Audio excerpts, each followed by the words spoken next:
दोस्तों, आज की जो कहानी है वो रिश्तों को शर्मसार कर देने वाली घटना है कि एक लड़की जिसका अपने ही जीजा के साथ चक्कर चलने लगता है और उसका जीजा जो है वो फ़ोन पर अपना काला नाक दिखाने की बात करता है और जो साली है वो अपनी जीजा से ही प्यार कर बैठती है उसका काला नाक देखकर। और जो जीजा होता है वो अपनी साली से कहता है कि मैंने तुमको अपना काला नाक दिखाया, क्या तुम्हारा मन नहीं करता है कि तुम जो है अपनी गुफा जो है वो जीजा उससे कहता है कि साली साहिबा, तुम्हारा मन नहीं करता है मेरा काला नाक देखकर अपनी गुफा में काला नाक डलवाने का। अब साली जो है पहले तो हिचकिचाती है, लेकिन जब हर रोज़ हर रात को जीजा जो है उससे वीडियो कॉल पर उसको अपना काला नाक दिखाता है तो जो साली होती है वो भी अपने जीजा के प्यार में इस कदर पागल हो जाती है कि वो अपने ही बहन का घर उजाड़ देती है। तो दोस्तों, ये जो घटना है रिश्तों को ही शर्मसार कर देने वाली घटना नहीं है, बल्कि रिश्तों को तार तार कर देने वाली ये घटना है। आजकल दोस्तों, ये जो अवैध संबंधों का सिलसिला जो चला है वो पता नहीं कहाँ जाकर रुकेगा और ना जाने कितने घरों की ज़िंदगी को ये बर्बाद कर देगा। तो दोस्तों, इसलिए इस घटना को पूरा सुनिएगा। और अगर आप भी अपनी साली पे बुरी नज़र रखते हैं तो ये वीडियो देखने के बाद आप भी सावधान हो जाएंगे और आपको भी पता चलेगा कि इसका अंजाम कितना ज़्यादा बुरा होता है। और देखते ही देखते दोनों का जो परिवार है तहस से नहस हो जाता है, मात्र थोड़ी सी हवस के कारण। तो दोस्तों, थोड़ा सा वक्त निकाल कर इस साली और जीजा की कहानी को सुनिएगा ज़रूर। तो चलिए दोस्तों, इस घटना की शुरुआत करते हैं। आदाब, श्रुति नमस्कार, हाजिर हुए फिर एक बार आप लोगों के साथ। उम्मीद है हाईवे क्राइम तक की फैमिली अच्छी होगी, स्वस्थ होगी, मस्त होगी, अपना ख्याल रख रही होगी। इस घटना का जिक्र करूं दोस्तों, इससे पहले आप लोगों से एक छोटी सी गुजारिश है, एक छोटी सी विनती है कि दोस्तों चैनल पर नए आए हो तो दोस्तों चैनल को सब्सक्राइब कर लो। आप चाहते हो कि मैं अपनी वीडियो में आप लोगों का नाम लूं तो अपने नाम के साथ साथ अपने ज़िले, मोहल्ले, कस्बे का नाम करके ज़रूर बताएं। हमें आप लोगों का नाम लेने में बेहद ज़्यादा खुशी होगी। तो चलिए दोस्तों, इस घटना की शुरुआत करते हैं। दोस्तों, राजेश जो मुंबई शहर में का रहने वाला होता है और दोस्तों राजेश जिसकी उम्र 22 साल की होती है और जो अपने माता पिता का इकलौता बेटा था। उसकी 3 बहनें थीं। पहले तो जो राजेश था वो अपनी बहनों की एक एक करके शादियां कर देता है, यानी कि तीनों बहन की शादियां कर देता है। माँ बाप जो थे राजेश के बहुत ज़्यादा राजेश से खुश रहते हैं, क्योंकि राजेश था काफ़ी ज़्यादा अच्छा लड़का था, काफ़ी ज़्यादा होनहार था। राजेश जो था वो मुंबई शहर में रहकर शेयर मार्केट और ट्रेडिंग का काम करता था। तो राजेश जो है बहुत ज़्यादा अच्छा पैसा कमाता था। अब राजेश जब अपनी तीनों बहनों की शादी कर लेता है तो माँ बाप जो है वो सोचते हैं कि क्यों ना अब राजेश के जो हाथ है वो भी पीले कर दे। राजेश का हाथ जो है वो अब पीला कर दिया जाए, क्योंकि राजेश ने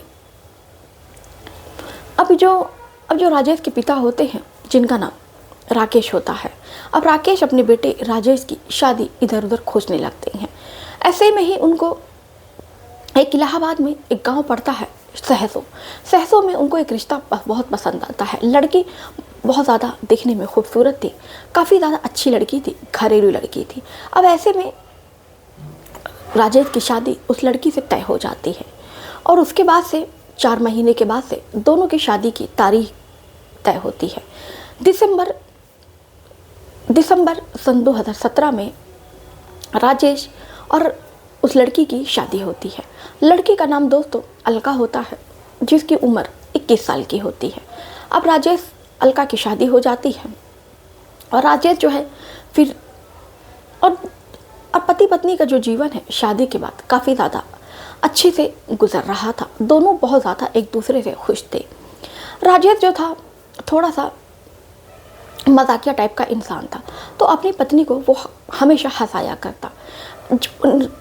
अलका के जीवन में भी मानो शादी के बाद उसका जो जीवन है पूरी तरीके से बदल चुका था। अलका जो है अपने पति के साथ बेहद ज़्यादा खुश थी और राजेश भी जो था दोस्तों, वो अपनी पत्नी का हमेशा ख्याल रखता। कभी अलका बीमार पड़ जाया करती तो राजेश जो है घर का सारा काम भी करता और उसके बाद से काम करने के बाद से अपनी ऑफिस भी वो चला जाया करता। हालांकि जो राजेश के माता पिता थे वो गांव में ही रहते हैं और गांव में ही रहकर अपनी खेती बाड़ी वो देखते हैं। और ऐसे में राजेश हमेशा चाहता है, राजेश अपने माता पिता से भी बात करता है कि माँ बाबूजी आप लोग घर पर अकेले रहते हैं, मुझे अच्छा नहीं लगता है, आप लोग क्यों ना मेरे साथ चलकर मुंबई रहे। लेकिन जो राजेश के पिता राकेश रहते हैं वो कहते हैं, बेटा हमारा यहाँ पर गाँव है, हर खानदान के लोग हैं, बहुत सारा खेत है, इनकी देखभाल कौन करेगा। बेटा अगर मैं तुम्हारे साथ चला जाऊंगा तो इतनी मैंने जो सालों की बरसों की मेहनत की है खेती बाड़ी पर वो सारी व्यर्थ हो जाएगी। राजेश अपने माता पिता को समझाता है कि माता पिता जी ऐसा नहीं है, अगर खेती बाड़ी की बात है तो क्यों ना हम लोग खेती को पट्टे पर दे दिया करेंगे। इससे जो आधी आमदनी होगी वो आपके पास रहेगी और आधी आमदनी जो खेत को देखेगा, जो खेत को जोतेगा, आधी आमदनी वो रखेगा। लेकिन राजेश के पिता जो थे वो राजेश के जो पिता थे वो इस बात के लिए तैयार नहीं होते हैं। कहते हैं, बेटा ये सब सही नहीं है, मैं अपना खेत जो है वो खुद ही से जो मैं अपना जो खेत है वो खुद ही से जोतता हूँ और मैं अपना गांव छोड़कर मैं अपना गांव मोहल्ला छोड़कर मैं कहीं भी बेटा नहीं जाऊंगा। मुझे माफ़ करो, मेरी जो भी ज़िंदगी है बेटा मैंने बचपन से यहीं पर सांस ली है, यही इसी खेती बाड़ी में यही खेती बाड़ी कर कर मैं बड़ा हुआ हूँ, यही खेती बाड़ी कर कर मैंने तुम लोगों को इतने से इतना बड़ा किया है। ये खेत ही नहीं, ये मेरी पूरी ज़िंदगी है, ये मेरी पूंजी है, मैं इसको छोड़कर मैं कहीं नहीं जाऊंगा, बेटा मुझे माफ़ कर दो। राजेश जब अपने पिता की ये बात सुनता है तो उसकी आंखों में आंसू आ जाते हैं। वो समझ जाता है कि पिताजी सही कह रहे हैं। पिताजी, क्योंकि दोस्तों जिस चीज़ को आपने इतने बरसों से उसकी सेवा की हो, उसको पूजा है, और दोस्तों अगर आप जिस गांव में रहे आ रहे हैं, भले वो गांव होता है लेकिन जो लोग गांव में रहते हैं उनको भी पता है कि उनके लिए अपना खेत खलिहान छोड़कर किसी शहर में जाकर बस जाना क्या होता है। अब दोस्तों राजेश को ये बात समझ आ जाती है। फिर राजेश ने कभी अपने पिता से इस बात की उसने जिद नहीं की कि पिताजी आप मेरे साथ चलकर शहर रहिए। अब राजेश जो है अपनी पत्नी को अलका को ले जाकर मुंबई शहर में एक फ्लैट लेता है और दोनों वहाँ पर हंसी खुशी जीवन जो है व्यतीत करने लगते हैं। अलका जो थी दोस्तों वो मुंबई शहर रहने के कारण बहुत कम ही उसका अपने मायके में आना जाना होता था। अब दोनों का जो हंसता खेलता हुआ परिवार था, काफ़ी ज़्यादा अलका और राजेश का एक हंसता खेलता हुआ परिवार था। लेकिन दोस्तों अलका की एक छोटी बहन थी जिसका नाम कुसुम होता है, जिसकी उम्र 18 साल की होती है और वो बीए की छात्रा होती है। अलका की जो छोटी बहन कुसुम रहती है, अक्सर अलका का जो पति था राजेश वो अपनी साली को फ़ोन किया करता है। पहले तो दोनों में आम सी बातचीत हुआ करती है, हालचाल जैसी बातें हुआ करती है। लेकिन देखते देखते अलका और राजेश में कुछ ज़्यादा ही नज़दीकियाँ बढ़ने लगी थी और इस बात से बेखबर उसकी पत्नी अलका थी। राजेश को जब भी मौका मिलता वो रात में अक्सर कुसुम से घंटों बात किया करता और बातचीत का जो सिलसिला है दोस्तों हालचाल से शुरू होते होते कुछ ज़्यादा ही ये जो बातचीत का सिलसिला है हालचाल से शुरू होते होते वो पहुंच जाता है पर्सनल बातों पर। अब जो राजेश था वो हंसी मजाक करता था तो अपनी साली से वो कुछ ज़्यादा ही खुलकर वो हंसी मजाक किया करता था। राजेश जो है वो अपनी पत्नी के बारे में कुसुम से हर वो बात शेयर किया करता है। यहाँ तक कि राजेश जो है अपनी पत्नी के बेडरूम की बातें भी कुसुम को बताया करता है। कुसुम से वो कहता है, कुसुम जब भी पूछती कि जीजा आप ये सब मुझसे क्यों बता रहे हैं, तो राजेश कहता है, बताओ भला, अगर मैं तुमसे नहीं बताऊंगा तो भला मैं किससे बताऊंगा। कुसुम हंस कर कहती है, अरे जीजा ये आपके और आपके पत्नी के बीच की प्राइवेट बातें हैं, आप मुझसे क्यों शेयर करते हैं, आपको क्या खराब नहीं लगता है। तो राजेश कहता है, बताओ भला, साली और जीजा के बीच में अब प्राइवेट जैसी बातें भी होने लगी हैं।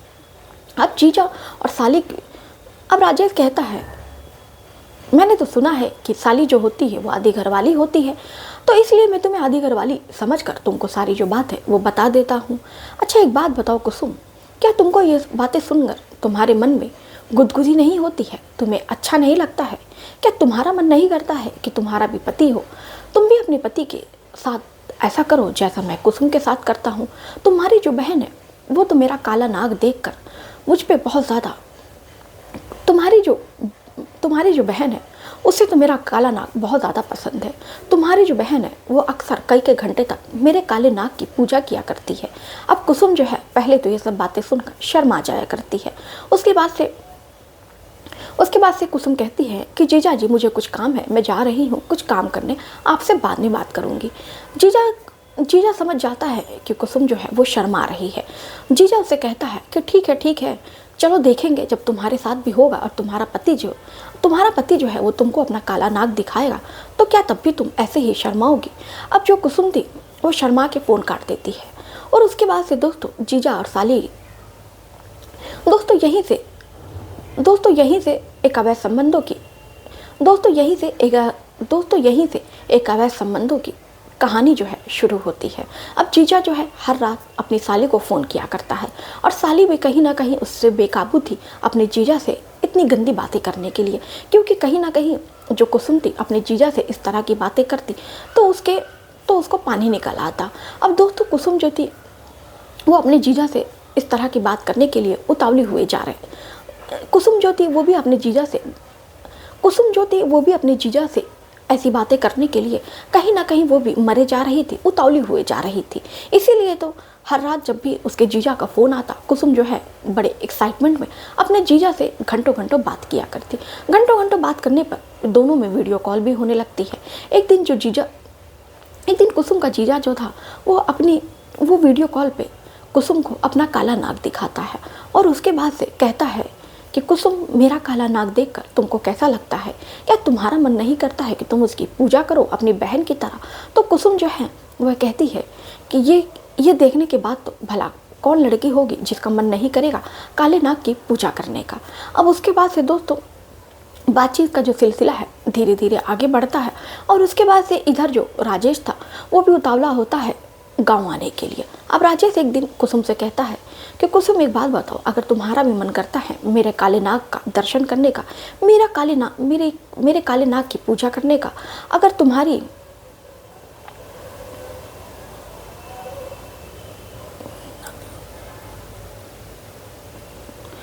तुम्हारा हवन कुंड तैयार है मेरे काले नाग के लिए तो बताओ भला, मैं अगली ट्रेन पकड़कर तुम्हारे पास आ जाता हूँ। अब कुसुम जो है कुछ बोलती नहीं है और मुस्कुरा देती है, कहती है जीजा जी आप कैसी बातें कर रहे हो, कुछ ज़्यादा ही आप मजाकिया हो गए हो। तभी उसके बाद से अलका कमरे में आ जाती है और राजेश से कहती है किससे बातें कर रहे हो, ज़रा मैं भी तो देखूँ, और वो फ़ोन ले लेती है। तब फ़ोन से कुसुम जो है धीमी आवाज़ में बोलती है दीदी नमस्ते। फिर अलका दी कहती है अच्छा छोटी तू है, मैं भी सोचूं कि इतनी रात में तेरे जीजा किससे बात कर रहे हैं, मैं तो डर ही गई थी। फिर कुसुम से वो हालचाल लेती है और कुसुम से पूछती है तुम इतनी रात को जाग रही हो? तो फिर कुसुम कहती है हाँ जीजा, हाँ दीदी आपके जो पति हैं मुझे बहुत ज़्यादा परेशान करते हैं, बे टाइम का टाइम फ़ोन कर देते हैं, मैं भी बहुत ज़्यादा परेशान हो गई हूँ, अपने पति को अब समझाइए। तो जो कुसुम की दीदी होती है कहती है देख यार कुसुम, ये जीजा और साली के बीच की बात है, मुझको इसमें ना घसीटो तो अच्छा होगा। तेरे जीजा जी की आदत ही है हंसी मजाक करने की, तेरे जीजा जी मुझे भी बहुत परेशान करते हैं। और उसके बाद से दोनों में बातचीत होती है और उसके बाद से कुसुम जो है फ़ोन रख देती है और उसके बाद से राजेश जो है अगले ट्रेन लेकर पहुंच जाता है सहसो गाँव में। अब उसके बाद सुबह वो अपने ससुर, पहले तो वो जाता है अपने माँ बाप से मिलने के लिए गांव। माँ बाप से मिलने के बाद से वो पहुंच जाता है कुसुम के गांव पर। कुसुम के घर पहुंचता है तो कुसुम घर में खाना बना रही होती है। वो अपने सास ससुर से मिलता है, उनको प्रणाम करता है, बैठता है, फिर पूछता है कुसुम कहाँ है, फिर पूछता है मेरी प्यारी साली कहाँ है। तो कुसुम के माँ बाप तो राजेश के सास ससुर बताते हैं कि कुसुम किचन में खाना बना रही है। अब राजेश होता है वो पहुंच जाता है किचन में और कुसुम को पीछे से ज़ोर से पकड़ लेता है और कुसुम की आंखें बंद कर देता है और उसको इधर उधर वो चूमने लगता है। अब पहले तो कुसुम घबरा जाती है कि ये उसके घर में कौन आ गया है, लेकिन लेकिन राजेश की आहट लेकिन राजेश के स्पर्श से पता चल जाता है कि राजेश ही आया है। अब कुसुम कहती है कि जीजा जी मैंने तो सोचा आप मजाक कर रहे हैं, आपको यहाँ आने की क्या ज़रूरत थी, अगर इस बारे में किसी को पता चल जाएगा तो बताइए भला क्या होगा। अब उसके बाद से राजेश कहता है, अच्छा साली साहिबा, यानी कि आपने मुझे पहचान लिया। अब उसके बाद से राजेश जो है कुसुम की आंखें खोल, उसके बाद से राजेश और कुसुम घंटों बात करते हैं और कुसुम जो